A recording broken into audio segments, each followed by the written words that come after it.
Hello, I'm Travis Fontenot, the Executive Director here at the Dixie Center for the Arts. I want to thank you for being one of our supporters by watching this Theater Talk Tuesday series. These interviews give you an in depth, behind the scenes look at the many jobs in the performing arts world. These artists share their stories and journeys with us, the good and the bad, in hopes of inspiring you and giving you a deeper appreciation of the arts. Your support means everything to us, and we rely on patrons like you to help small nonprofits like us remain open for the future generations. To further help us, you can make a donation by clicking on the donation link in the video description. Thank you, and enjoy Theater Talk Tuesdays. Today we are joined by deaf actor Josh Castille. Hi, Josh. Hi. Let me see if I can get this right. Josh. That was right. So thank you for Yes. coming. Well, no, thank you for having me. Thank you. You're welcome. ASL, or American Sign Language, has always been a fascination of mine since I was little. I remember getting a coloring book, I think it was, and then coloring in the hands, the symbols and everything. And it was always been a fascination of mine. And then you and I met through theater. You were originally from Church Point, right? Yes.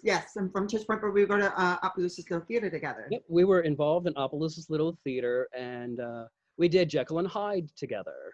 Yes, it was a musical, and it was, 2009, 2010-ish, somewhere back there. Somewhere back there.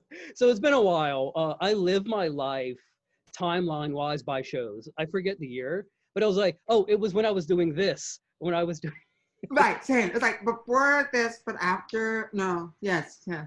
So as a deaf performer, how has that been? When you started, you're like, I wanted to perform, but people think of performing as you have to be hearing enabled or even speaking enabled, or do very well. So how has that been for you when you started with this? Well, obviously, in this interview, I'm talking to you, and then it seems like it's efficient and clear because I'm using a streamer right now, which I can show you. It's like a Bluetooth streamer that connects to my hearing aids, so I can hear you very well, and my hearing aids are catered to my hearing level, so it helps.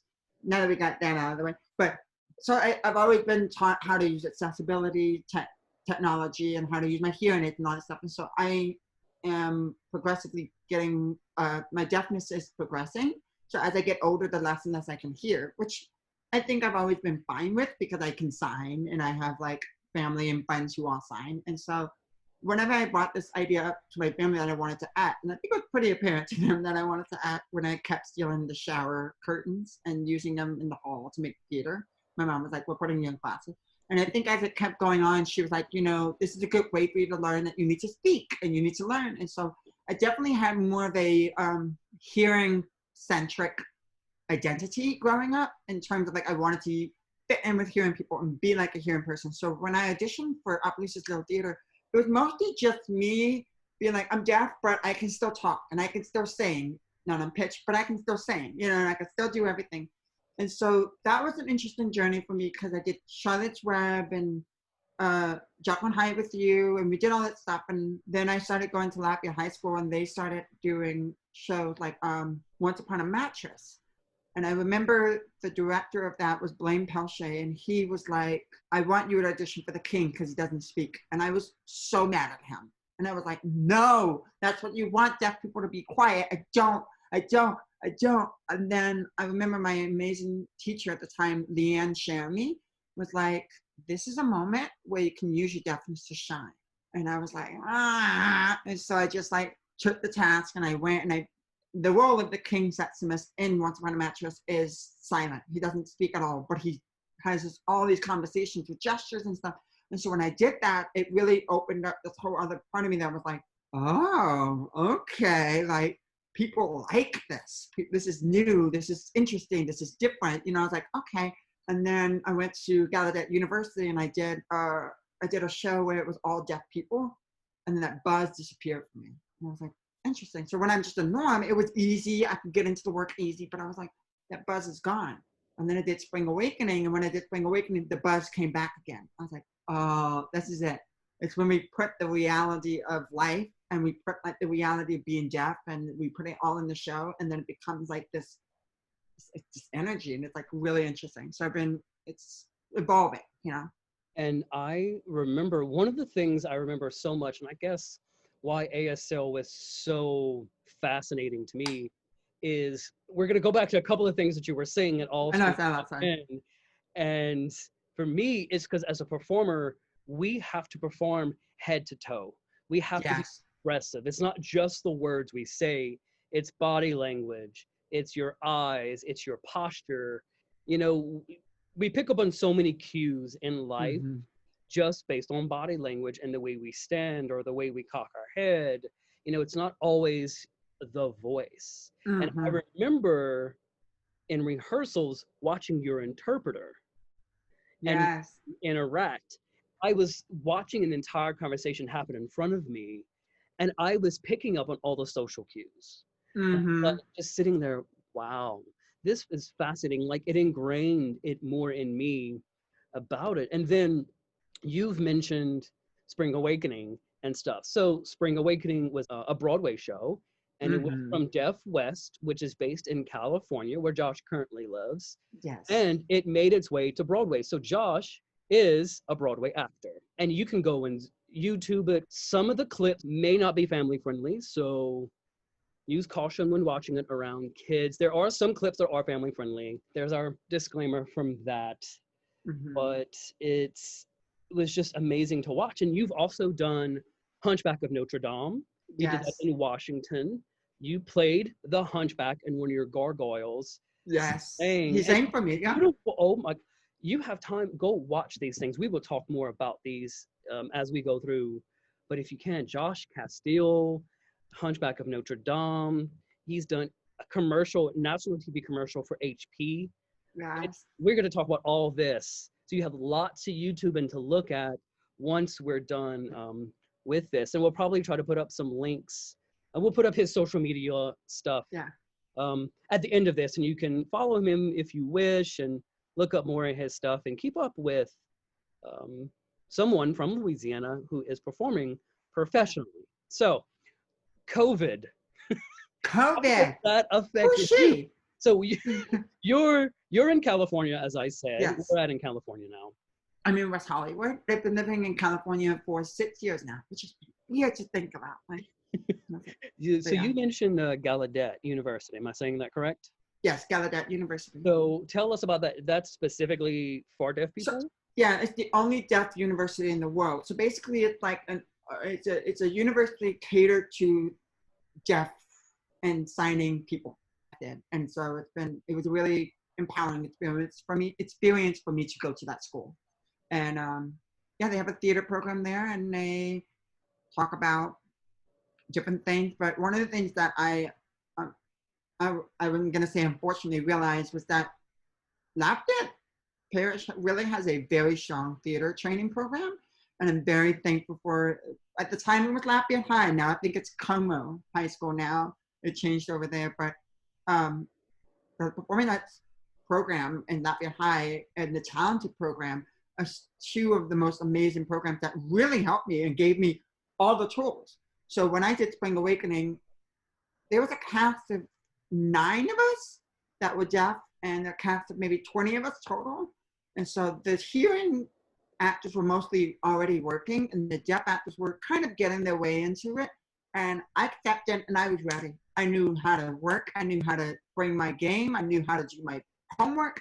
I knew how to, analyze the script. I knew all these things because of the work that was done and the training that was done in Lafayette. So not because of my college. So that was like interesting for me to realize. Yeah, I think Louisiana is realizing and starting to push more about the performing arts training Oh. in schools. It has been Mm-hmm. there in other arts training, and Louisiana, I feel like, focuses a lot on music in school and in the culture of Louisiana as a whole, because it has been such a part of Louisiana culture. And Oh now yeah. the performing side is starting to really take a foothold and take off. It Oh builds yeah. so much self-confidence in people. It is Self-confidence, team building, communication. I mean, I think so much of what's happening right now is we're not able to communicate as people. And I think the arts brings that. I think theater brings that. I think it helps us find ways to communicate with people. And I think, yeah, I think, absolutely. And it's the arts also gives a voice to people who traditionally don't have a voice. Someone like you, mm-hmm, as a deaf person, most people would just pass over and be like, "Oh, sorry," which yeah, is it's. You were talking about the deaf school and everything, and that was fantastic. You were able to find that and study there and really help you, just like a quote unquote normal person, or in mm-hmm, the performing world, a non-traditional lead. We always think of the lead as Romeo or Juliet or the tall, dark, and handsome or the young ingenue. But that's they look good, they hear, they're tall, they're thin, all those mm-hmm. what we expect or society has labeled as the normal, the average. Well, most of us aren't like that, Right. So even here in Ruston, we have a school it's the Louisiana School for the Blind. Oh, And I didn't know that was there. it is here in Ruston, and Ah, we work with them through the Dixie, mainly the Ruston Community Theater, who uses the Dixie to perform in. They often give their playbills, their programs, to the school. The school translates them into Braille, and they have Braille programs for their theater shows, which I think is amazing. wonderful. You make theater accessible. We have assisted listening devices at the Dixie for those who are hard of hearing. So, we make the arts accessible, and it Mm-hmm. gives people a voice, and so many people use it as a way of expression. Oh, yeah. It's just wonderful, and it's growing. And even in the time of COVID, we have turned to streaming, we have turned to online arts Mm-hmm. because it's It's a new medium. It's a new space. It's a new, and I think that you're absolutely right. It helps. Something that I learned when I was doing Spring Awakening was that we actually had a secretary of the president that was deaf. mhm. And I got to meet her whenever Obama was in the White House. And so we went perform for the White House when we did Spring Awakening on Broadway. And she came out, and I was like, oh my God, this is so cool. I never knew this, that there was a deaf woman who was the secretary to the president. And when she came out, she said, I think media is one of the most powerful things ever, because if it wasn't for Joey Lucas on West Wing, my role wouldn't exist. And I was like, what does that mean? And I looked up and I realized, oh, Marlee Matlin played a character on a fictional TV show called The West Wing about being in the Oval Office and being involved. And because of that, it gave people the potential to go, oh, that's how I would do that. Oh, got it. Okay. And I think that's something that the arts does, is it shows what's possible. I think it highlights, like I said, non-traditional, not everyone is skinny. I mean, I'm skinny, but not everyone is skinny. Not everyone is white. Not everyone is deaf. Not everyone is hearing. Not everyone's a man. Not everyone, And I think that's the beauty of it, is when we start to showcase all these people and the talent that they have to bring. I think we really start to go, oh, we can work together. Oh, we can make this work, because you start to see each other more. And I think that's what's so beautiful about the arts. Absolutely. And you mentioned Marlee Matlin. Yes. You got to work with her. Yes. How was that? And if you don't know who Marlee is, please tell us a little bit about Marlee also. So, Marlee Matlin is a deaf woman who performed in a movie called Children of a Lesser God, which is also not appropriate for kids. It won an Oscar, and she's the first deaf Oscar winner. She was in Spring Awakening with me as the adult mother, and so she played in that. And we developed a really interesting relationship, because I would go to her dressing room and just hang out, chatting and talking. And she was such a great person to talk to, because she'd been in the industry for so long. She's very sweet, and she's definitely had to watch how she approaches people, and watch how she networks, and watch what words people use, and find a way to make her way through the industry to open up these doors for people that are now in the industry today. And Marlee, I remember seeing her on TV Oh, she popped up a lot after a that. lot. Yeah. She had a lot of shows, sometimes 1 or 2 episodes Mm-hmm. pop up in different things. And I remember seeing her when I was younger. And then, so I just remembered her name, and then knowing you were working with her at one point, like it brought her back to my memory. Mm-hmm. And I just watched Children of a Lesser God. Yeah. The title might sound confusing, and it has nothing really to do with religion.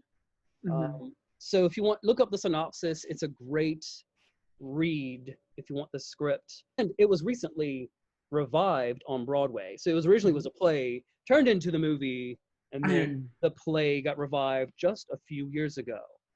I don't know the exact time, but it was in the recent past. Yeah. It was fairly recent. Yes. It was yeah, it's a fair, and I talk about this a lot because it's very interesting. I think that representation in media and representation of characters and stuff like that changes over the time, and we're definitely now in a time of more authentic TV. We want more authenticity. You know, before it was more of like, what is the ideal? Like, what is it? And so when we watch Children of Lesser God, for us as a community, a deaf community, it's very interesting because it captures a time in which we lived in. And now we're not even in that world anymore. So it's a really interesting piece to watch. And I think it was in the 70s, I want to say late 70s. Oh yeah. When it was on Broadway, and it won a Tony, I believe in 79, if my memory serves me correct. And then the movie, I'm Googling it. Yeah. In the 80s, and then it was made into the movie. Yes. So I mean, it was definitely representing a different time. Mm-hmm. And now, you know, there are many more representations of disabilities in the performing arts world. Mm-hmm. Oklahoma was just on Broadway. Yes. And it featured an authentically handicapped actress. She was in a Mm-hmm. wheelchair the entire time. You know, Mm-hmm. and sometimes a lot of in film or TV, actors without a disability play someone with a disability. And American Horror Story is doing the same thing, where they're using people with disabilities for their roles. And it's been amazing to see, like you said, more authentic characters. You know, even if you have a disability, you're still human, you're still capable, you still feel, you still have the same talents as someone who has no major disability that we know of or can see represented in media. You know, I jokingly refer to myself as a hobbit. I'm short and I'm hairy, you know, and I'm not the typical leading man character, you know, on stage. And I think the stage world has been a little more open to that non-traditional lead in most senses of the word. Have they been great at it? No. But I see it as a little more open to it than Hollywood.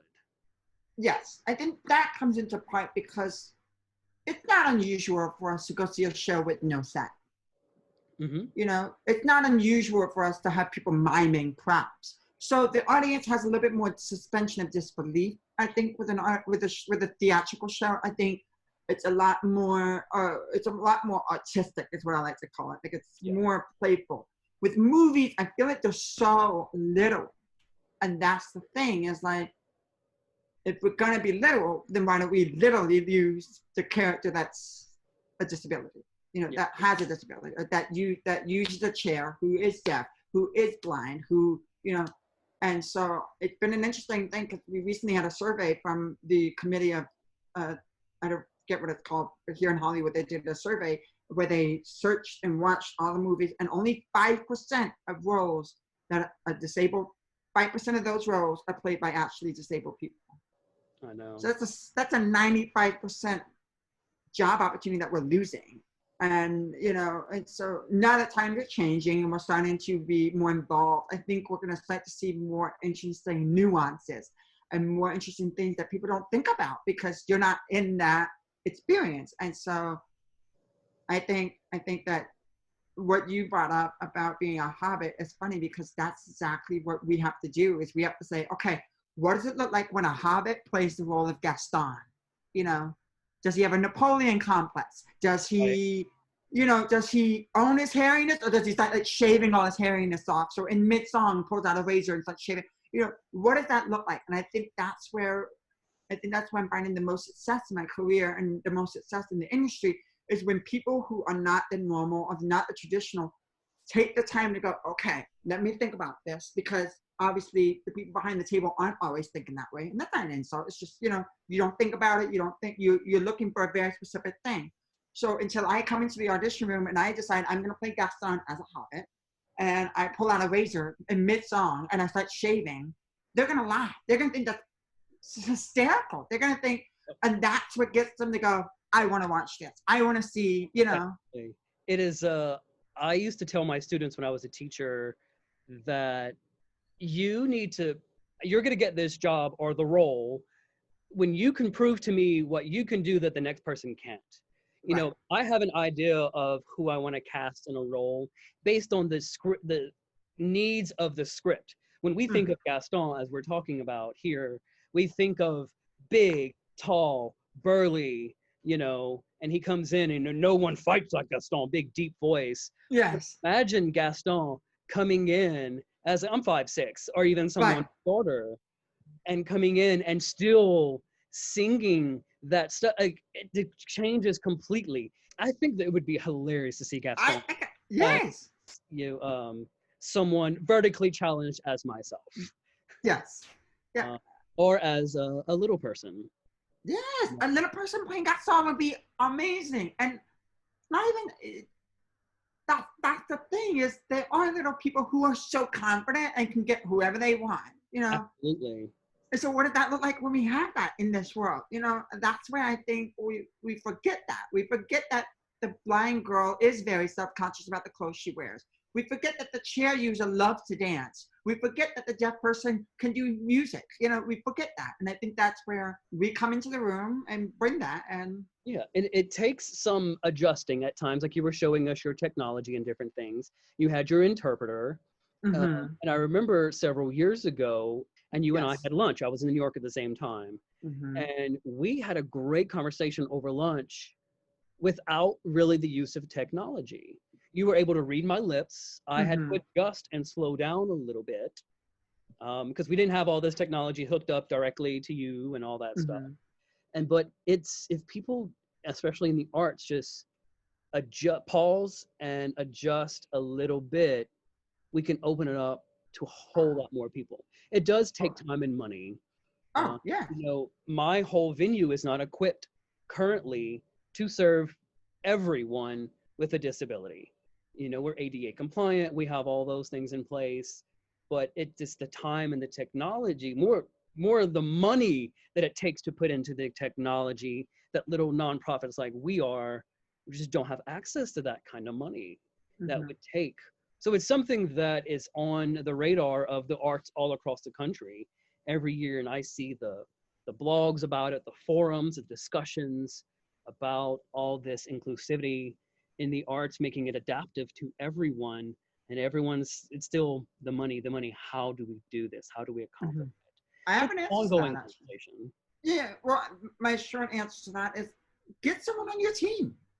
You know, if you want to reach out to a blind community, get a blind person on your team. We are very inventive. I actually worked with the Berkshire Theater, which is, they have a giant, I mean, their town used to be a factory town, and then the factories closed and moved out. And so that town turned so fast into a theater town.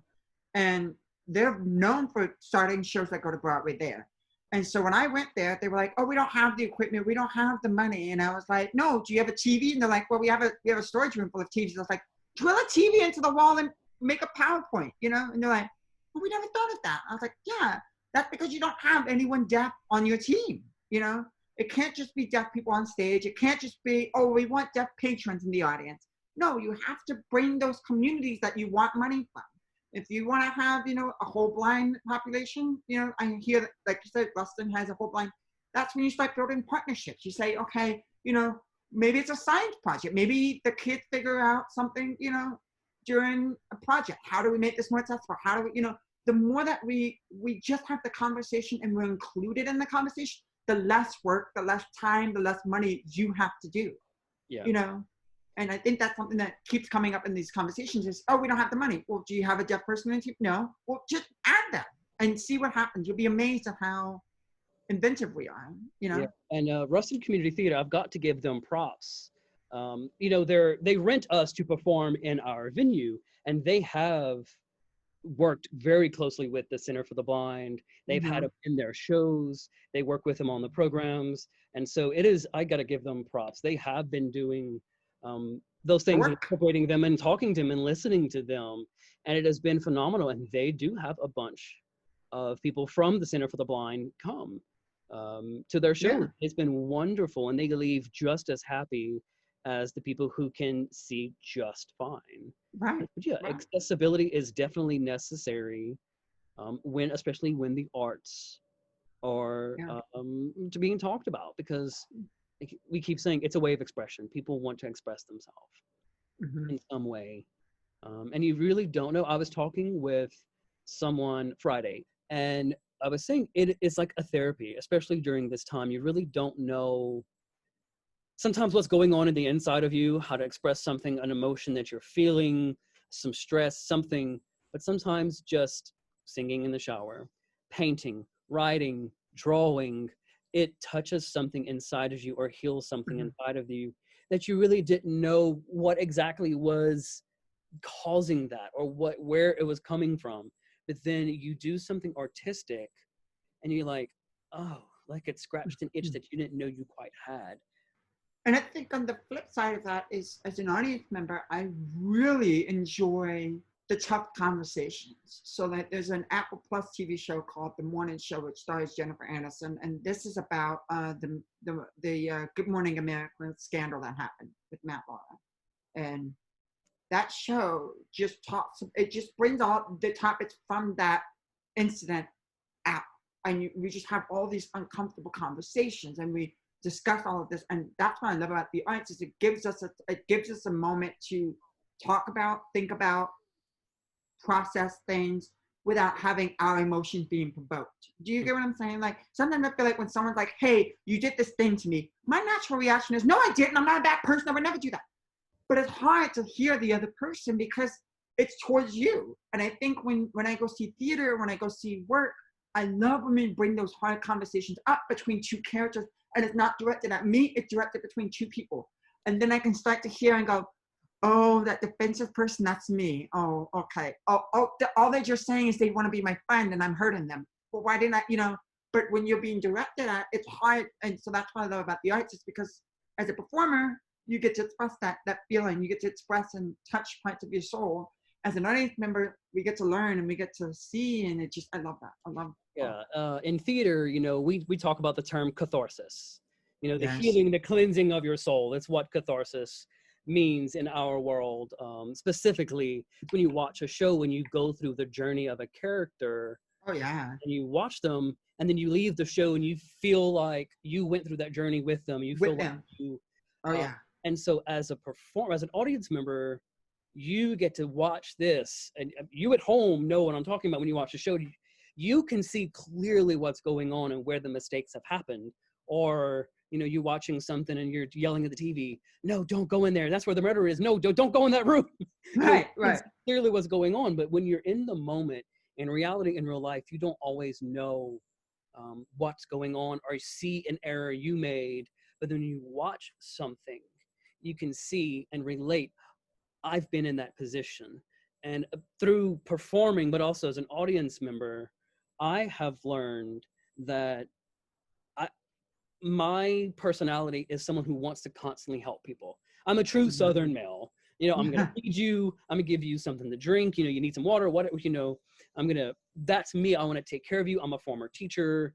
I entertain people. I feel like I give myself to people to help people's quality of life in some way. And so I've always wanted to give advice, my advice. Not everybody needs it. And I've learned that sometimes people just want you to stop and listen not give advice. And that's a hard pill to swallow. And it's something I've learned just through participating in theater actively performing, but also as an audience member, I had to learn. I've identified myself in that person. I'm just sometimes telling myself, just shut up. They just need you to be there for them. So, California, you're there now. The weather's Yes. completely different than back home. Oh, there's no humidity. It's amazing. So, but we talked about Hunchback Yes. earlier. So let's circle back to that. That was in Washington State. Tell us a little Yes. more about that. So some people don't realize, I didn't realize this growing up in Louisiana, is that some states have really strong what's called regional theaters. And those theater companies usually have millions of dollars in their budget, and they put on spectacle shows. And it's kind of like, I would say, kind of close to Broadway. Like Deaf West is a regional theater, and they send in, 2 shows to Broadway, Big River and Spring Awakening. But Seattle, Washington has a great theater scene. I fell in love with it. It's really cool. It's really great. And they have a theater company there called Fifth Avenue. And the Fifth Avenue is known for bringing, I want to say Hairspray? I know the things that pop in our mind that our brain goes to when we're talking about things. Right, like, Gotta look it up for sure. Talking about regional theaters, you were talking about the Berkshires earlier. There's a Berkshire Theater Festival out there. There's the Williamstown Theater Festival. So you worked at Berkshires. I worked at Williamstown for a summer. yes. There's wonderful regional theaters out there. It's not always just Broadway. For those of you watching, there's community theaters. There's venues like ours that hire sometimes. There's touring venues around, kind of like the CenturyTel Center in Shreveport. It's more like a concert venue than a theater venue. But you also have venues like the Sanger or the Mahalia in New Orleans, where Broadway shows can tour, and there's regional theaters. And so it just kind of goes on and builds from there until Broadway is kind of like, for us, the pinnacle, Yes. of the American theater scene. And in Europe or London, it's the West End. Yeah. Yeah. Well, like Fifth Avenue is known for Jekyll and Hyde in 1995, Hairspray, The Wedding Singer, Shrek the Musical, Memphis, Catch Me If You Can, Aladdin, the one that's on Broadway came from there, and First Date. They're a big company. They're really big. And so when I auditioned for it, they told me I got the role, and I went to Seattle, Washington, and I went, and it was very interesting because the relationship I had with the director was very intimate, and we talked a lot. And like, he'd be like, I want this for the character. And I was like, okay. And so I would show him. He's like, well, that's not what I want. I was like, well, that's what happens if the character's deaf. And so it was like, oh, okay. Well, then like we work together, and we find that pathway that your head goes in when you're deaf, not when you're hearing. As a hard of hearing person, I go with both sides. So I can like I understand the hearing tendencies, but when I take my hearing aids out, my brain shifts so fast into the deaf mindset, and I start going visual, and so my job as an actor was to hold that perspective to add to Quasimodo, and to do that in the room with, this great cast, and with another person whose name is E.J. Cardona. He played a gargoyle that was my voice. And so the two of us really had to work together. And what I really loved is I talked with DJ about it, and I said, we need to be on the same page for the magic to happen. It needs to feel like we are magically just one. Even though you are a gargoyle and I am the hunchback, but the audience is looking through you at me. So whatever you see, you need to change your voice. And so he's like, okay. And so we're doing one of the songs, Made of Stone, which is where Hunchback is like, I'm done. I'm mad. You hurt me. Leave me alone. And when we were doing that song, I'm in the middle of it. I'm like angry, and I'm like signing. And he immediately stops the entire rehearsal and goes, oh, no, we got to do this again. And the director's like, what's going on? It's like, Josh just made a choice, and it's dark. And I need to go there. And we were like, okay. So we all went back, and he did it again, and the director was like, oh, I see where you went now. And that was where I think the success in the show came from, is the ensemble came together and told the story together, and no one was trying to be like, it's my show, we came together to tell the story, and we really listened to each other. And I think it was such a unique experience to be part of. Yeah, working in theater is, so as a broad generalization, working on a straight play, so that's a theater term of just a regular play. It's not a musical. That can usually be built in 6 weeks Yes. in a rehearsal period, from beginning to production, about 6 weeks. Now, working in community theater is usually longer because everyone's doing it on voluntary time. The Mm-hmm. process can be longer, and a musical takes a lot longer. You usually need 8 to 10 weeks of rehearsal because there's choreography, there's lines, there's songs, there's a lot more to learn. Then again, that process can take longer or shorter depending on who you're working with. Yes. So So, we only had 6 weeks, and that was a lot of work. I was like, and Jesus yes, Christ. 6 weeks for you, but it was a professional company. So like I'm saying, like it can vary depending on who you're working with. And a professional company, and you were rehearsing, this was your day job. So Yeah, that's right. I mean, equity rules, I'm sure, applied, but Tuesday to Sunday, 8 hours. eight I mean, hours it was 8 every hours. day. You had your breaks and all that stuff. So there were union rules to follow, but it was your 8-hour job a day, Yeah, it was. 6 days a week. Yeah. So yeah, 6 weeks to do it. Now, I saw video clips of this when you were in it and posting, watching you perform as Quasimodo and have him sing. You can watch you the entire time and you get the whole story. There's so much expression Oh, from thank you.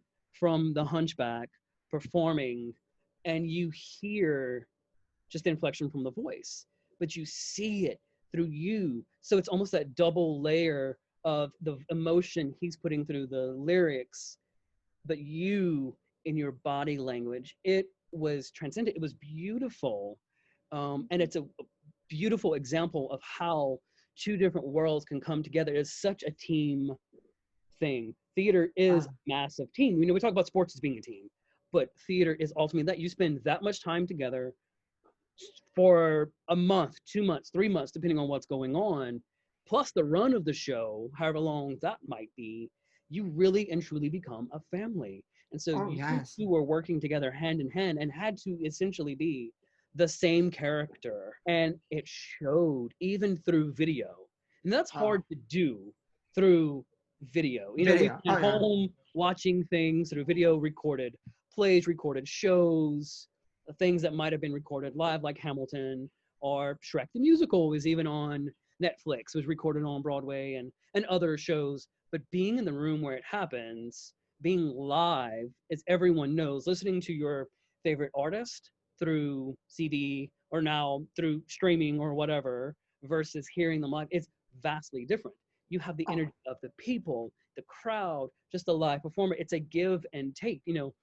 Why do we bow at the end of a show? The way I explain it is, the audience stands up and they clap. And to me, that's thank you for entertaining me. Thank you for letting me escape the world for a little while, just like reading or watching a movie. We escape reality for a little while. It's needed. So that's what the applause is for to me. And as a performer, me bowing is thank you for coming. Thank you for allowing me to entertain you. I don't entertain you for my own benefit. I entertain you because I want to escape reality too for a little while. I become the character, and I know where the drama is. I know how it begins. I know how to solve it. It's a lot of fun being a character because I can go through those issues, but I already know how to solve it. Right. I know how it's going to end. Right. So it's an escaping from reality. And so all that time together, you build a relationship, and you build it with your audience too, in that hour and a half for a straight play into almost usually 2 hours and 45 minutes for a musical time frame. So it's a relationship not only with other actors, but also your audience. Oh, yes. It's very neat, and that's what happens through performing arts.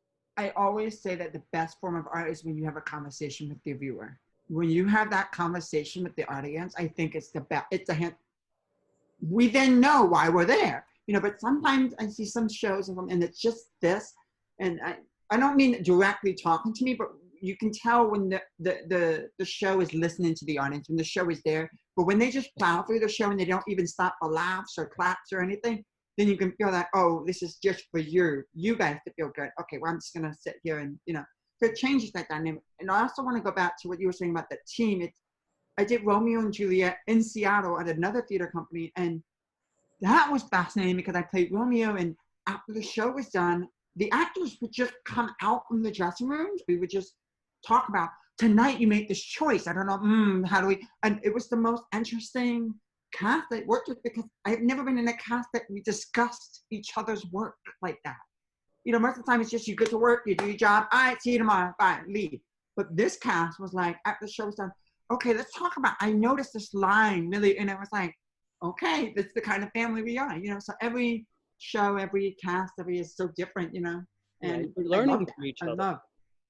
Oh yeah. Yeah, it is a true conversation going on, not just with other actors on stage the entire time, but with the audience. I remember there was one show I was playing a villain, and the villain accidentally, there's the trick with the poison, they poison someone's cup and then it gets switched, that whole little trick in shows. And so the poison got switched with me, and I drink the poison, and it's like sleeping, it's knockout.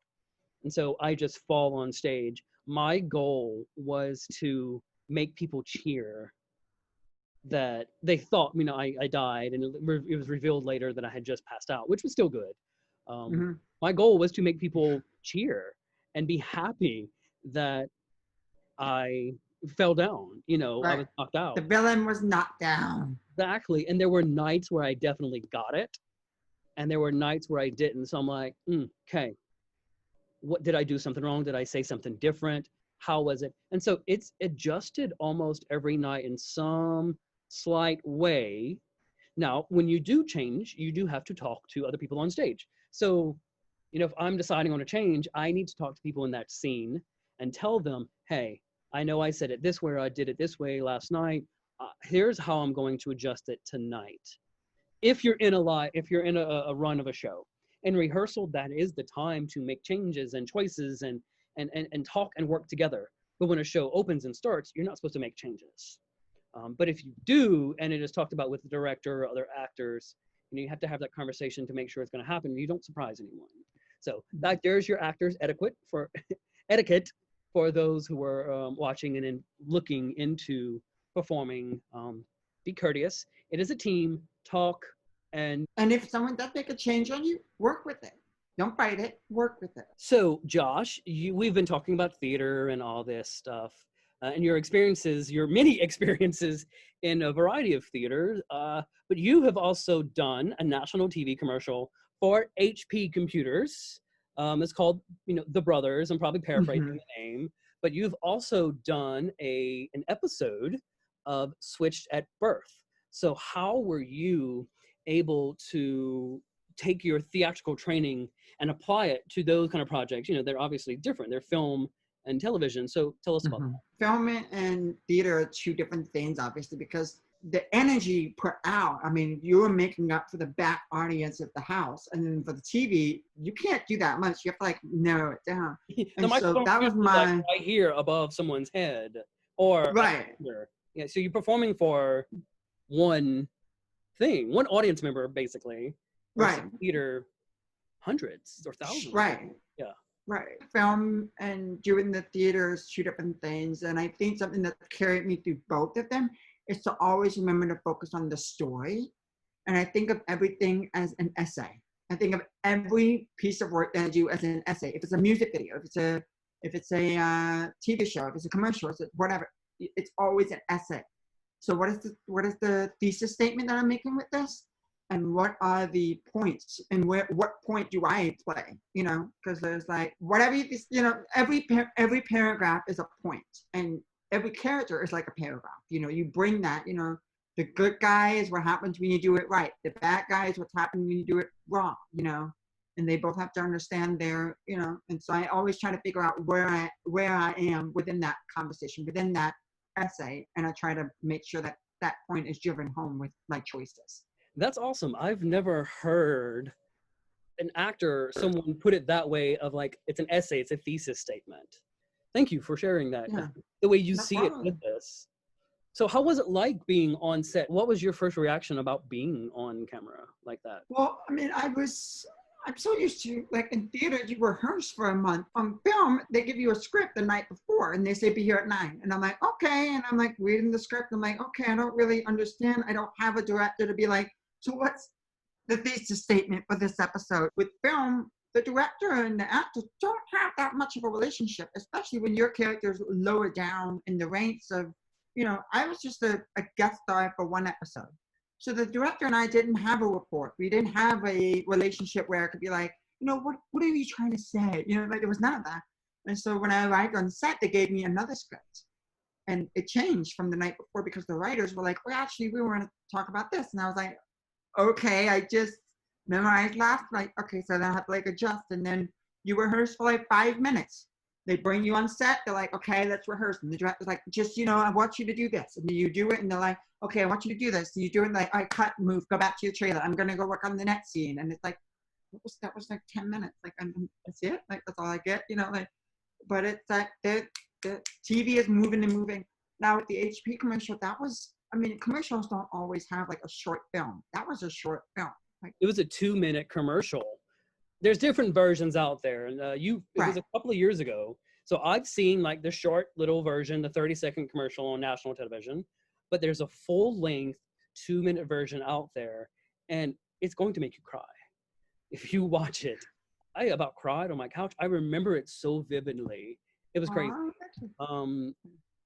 Because we've had a conversation when we were in New York. You had told me you want people to realize that deaf actors are just as capable as anyone else.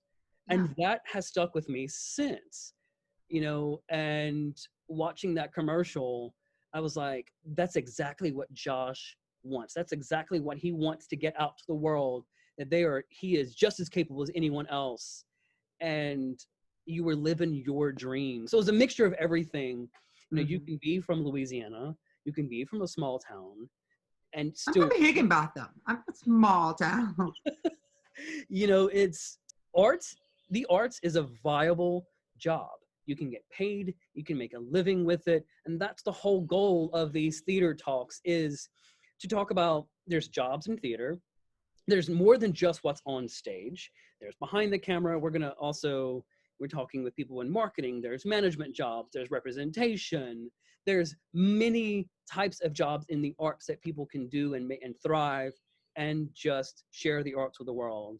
So that's my goal with this. And it really touched me because you were accomplishing your goal, what you had told me about. And I was very proud that you were able to accomplish that, because I know that was your goal. And I was like, it was a mixture of the commercial is beautiful, but also I know it meant a lot to you. So I was all over the place emotionally when I saw that commercial. Well, that commercial, thank you. I really appreciate that, because that commercial, I actually fought on the script. The original script had me portrayed in a lot more of a vulnerable, victim-y position. And I was like, I'm not feeling this. This is not the narrative I want out there. This is not, it's perpetuating a stereotype that I don't think is true. And so the director was like, oh, okay, like, what do you think? And I was like, well, I think it's fine for him to feel this way. I think it's fine for him to feel this way, but I wouldn't do this and I wouldn't do this. And so we changed the script a lot. And I'm really happy, because that's something I think we have to remember, is we are coming into this with our tools. We're coming into it as actors, and we know like how to work with that. And I think it's okay to own your craft and to own, yourself. And that was so awesome. You were able to take your personal life experiences as an authentic, actual deaf actor and put it on screen. Yeah. In the script, you were able to change it for the world to see, so the world now better understands what deaf actors, or just deaf people in general, go through. And I think that's so important when in the arts world, entertainment world, that people portraying certain characters need to be real, but they, like you said, it may not be always as authentic. We can do a better job in the entertainment world of trying to make things more realistic or based more in realism. I always say it's like our experiences as the non-traditional, adding that Hobbit as Gaston, deaf as Quasimodo, when we start to do that, we start to get the Tony Sacheries in the script. it's not salt and pepper anymore. It's Tony Sash's, you know. You start to get that curry in the script. You start to get that, you know, we start the spices that come from different countries. It's like us, you know, we have experiences, we have things that we bring, we have a flavor that we add to it. And I think that for so long, we've all tried to have the same palette with the stories that we're telling.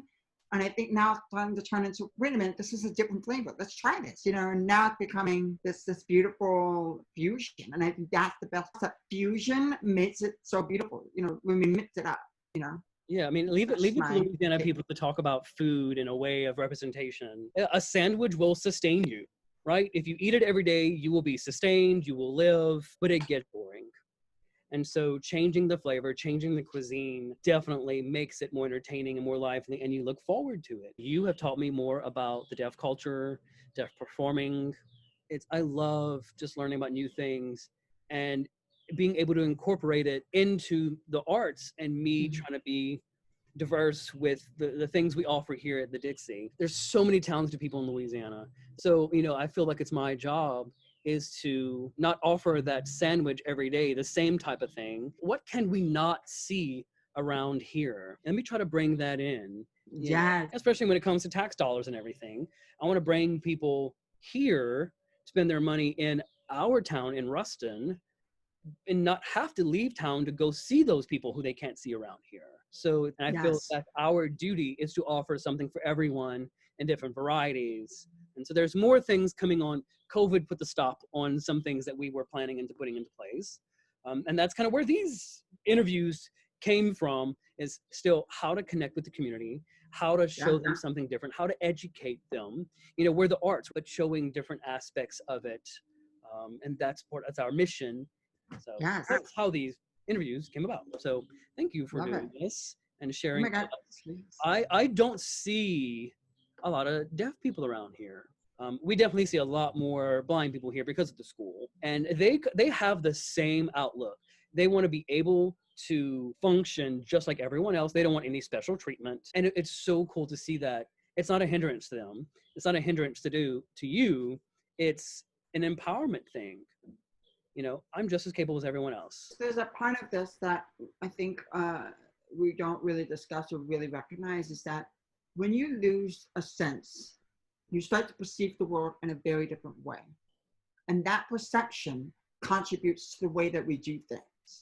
So losing hearing as a deaf person, I start to see things more visually. I start to think of things more conceptually. I start to think things in a different way.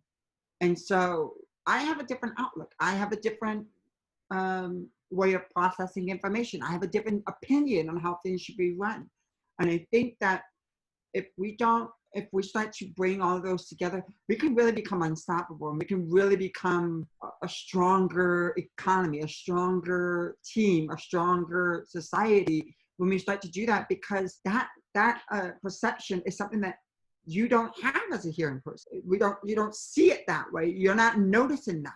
So it's like, when we start coming together, we start to fill in all the gaps that I don't see things the way you do, but you bring that to the table. I bring that to the table. Blind people bring something to the table. You know, everyone starts bringing something to the table, and we start to really cover all the bases. And I really think that this is an exciting time to go through. And I think that's something for all of us to remember, is someone who's not like me has a perception that I don't have. They have information that I don't have. They have skills that I don't have. And we can help each other. And I think that's where partnerships, and what you're doing now is we're partnering. And I think that is exciting. And I'm really looking forward to seeing how we grow and change from that. It is definitely an interesting time we're living in.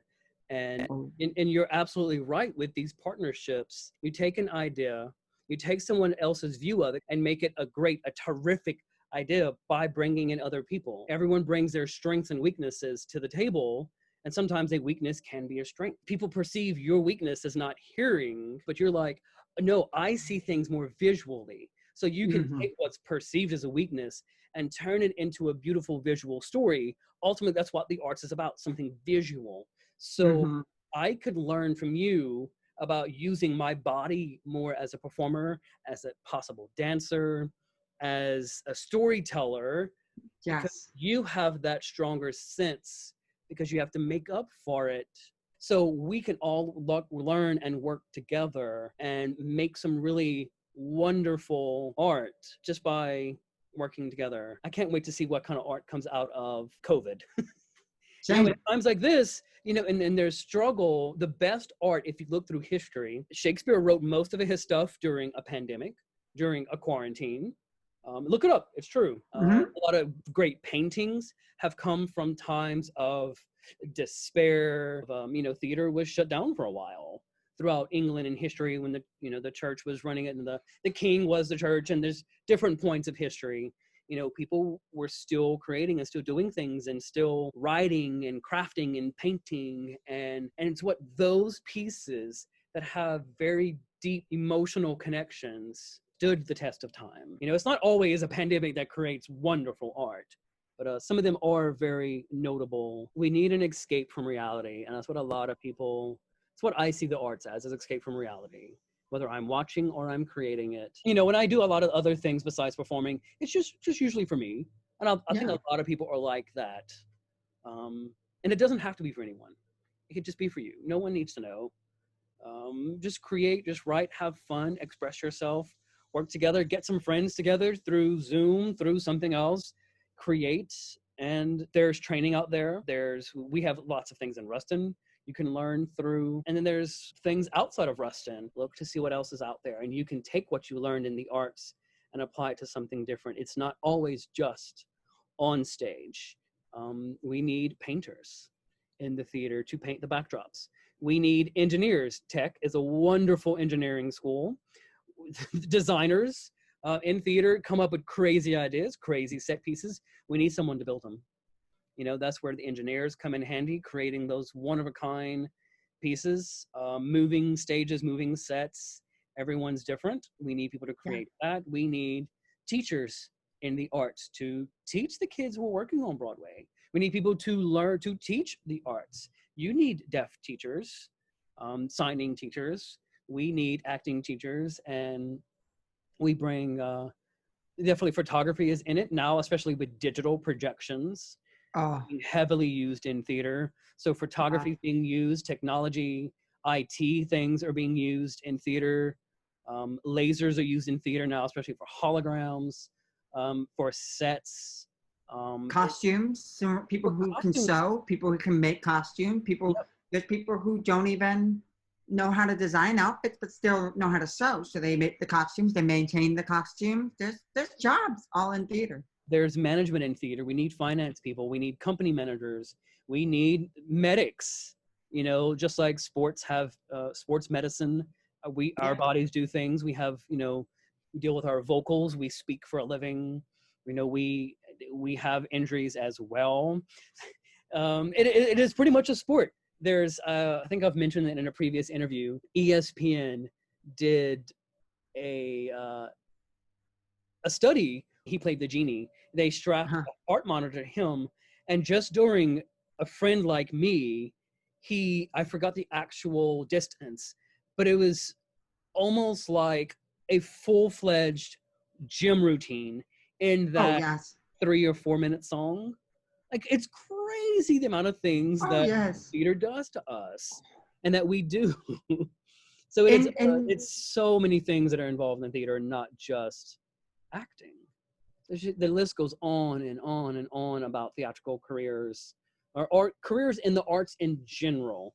We always keep talking about theater because ultimately we are a theater here at the Dixie. What advice would you give to someone wanting to pursue the performing arts? Focus on the work. Don't get caught up in the personal drama. Focus on what skills you have. Focus on the stories you want to tell. Focus on who you are, what you bring to the table, and make that stronger. And just build relationships with people. Like Travis and I have a relationship from being in theater together. Just building partnerships and starting to listen, and you'll find yourself growing and knowing that every step is a step towards your goal. To stem off that, I would tell people, never stop learning. There's always room to grow, always room to improve your skills, like Josh was talking about. Know what they are, but also know what they aren't. So thank you, Josh, for being here. My pleasure. I think a show with Josh at my venue would be great. Have a deaf performer here in Ruston and some good work with the community and do some teach some classes and do some stuff like that. Yes, we'll talk about There this. could be Okay. something. Yeah. I'll have my people call your people. Perfect. So I want to Yeah. thank you, our Dixie family, for watching and Yeah. being here. Hope you learned something new today, and stay tuned for the next installment of Theater Talk. Thanks. Have a good day. Bye. Bye.